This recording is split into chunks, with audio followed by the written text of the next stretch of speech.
Have you ever wondered how to get a lid off like this on a 5-gallon container, whether it be paint, sheetrock, mud, or whatever? In this case, this is a particular cleaner, and I got this lid off without pulling this tab. Now, on lots of them, see this right here?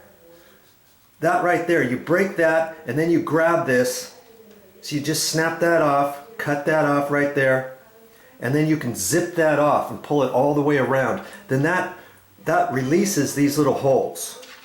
Okay, you got a hole there, a little line there, see? That's all the way around. So if you were to rip this off, I'm not going to rip this one off, okay?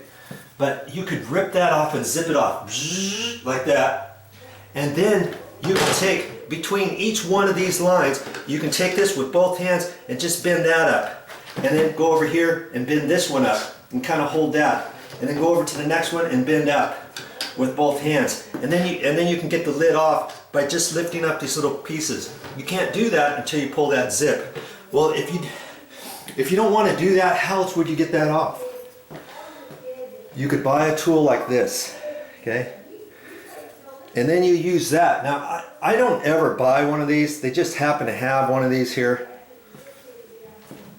Then you would grab this underneath the edge, and you're going to pull up a little bit at a time. I've already done it and pulled this off, but I always zip this off first. Then I just pull, pop, pop, pop, pop, and do it that way. So if you ever see one of these, that's what it's for, and that's how you're going to pull that up, either that way or pull the zip. Now you know. Now, if you were wondering, see, sometimes on your cleaning buckets like this, or maybe even a paint bucket, you might see a top like this. You can take that, this particular one unscrews, okay?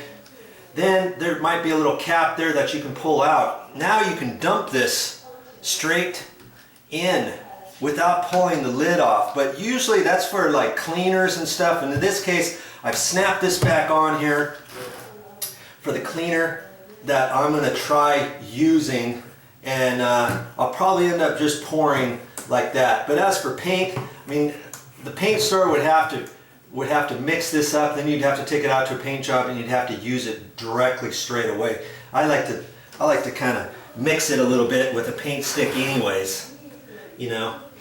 And so anyways, if you want to take that off that way, you can do that too. Now, dabbity nabbit, I just snapped this on, and I wanted to show you the cleaner that I'm going to use. And so I guess I'm going to have to take this off. So I'll just show you. See, you just kind of grab it on there, lift this, and keep doing that business. And there's a little lip there, so you got to make sure you're beyond that. Okay, like so.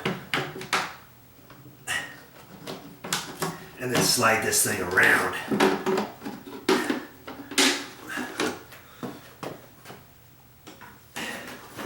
See, this is that cleaner I'm going to use, and it's in a liquid form. I don't have to mix it up or anything. I'm kind of anxious to use this, to try it.